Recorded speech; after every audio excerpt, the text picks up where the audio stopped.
All right, today we're going to tackle a massive challenge in the world of engineering. But here's the twist.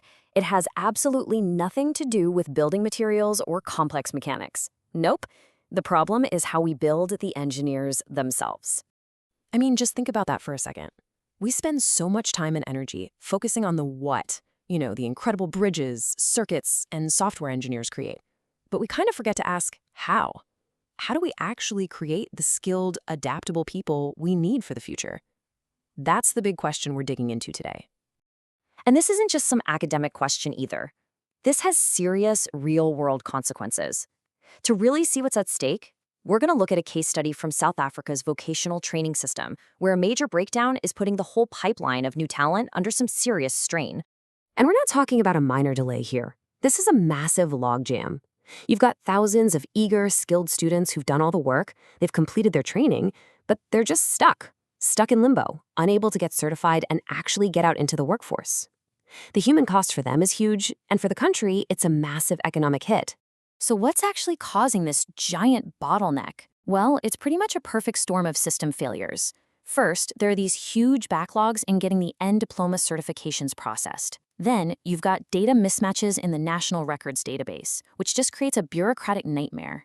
And, maybe most importantly, there's this growing gap between what students are taught in a classroom and what they actually need on the job, all because the curriculum just can't keep up. So how in the world do you solve a problem this complex? You don't just patch it up with tape, you have to re-engineer it from the ground up.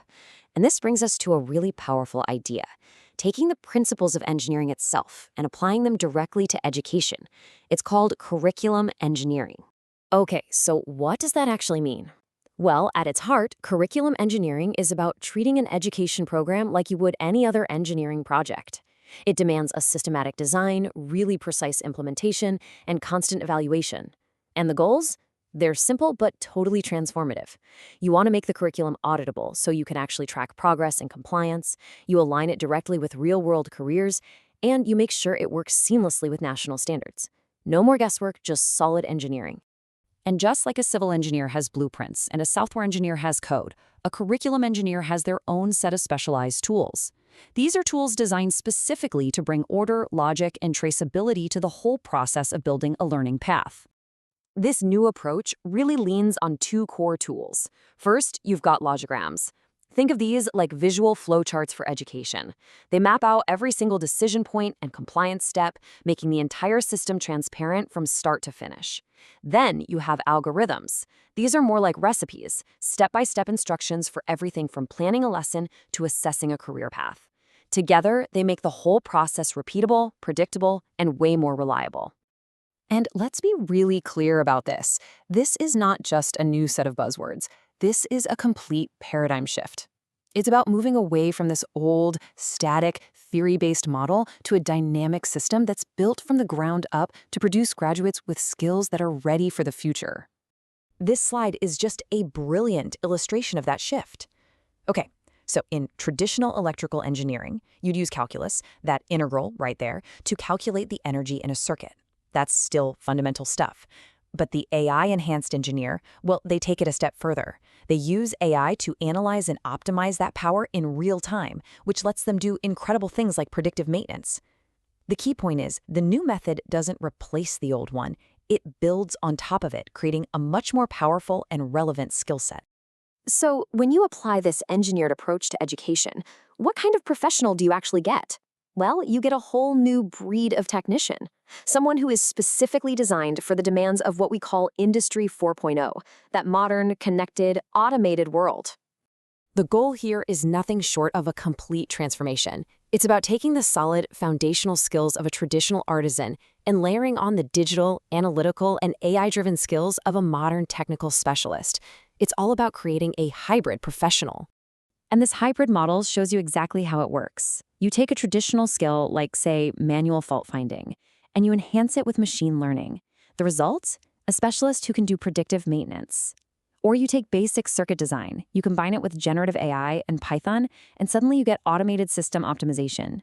This is how you directly fix that skills gap we talked about, by explicitly designing a curriculum that fuses old school knowledge with new school tools to get a tangible, high-value result. Now, this isn't just a collection of good ideas thrown together. It's a complete integrated system. This new blueprint for learning is built on a whole series of strategic pillars that make sure the entire process, from day one to graduation, is coherent and effective. This whole framework really rests on 6 interconnected pillars.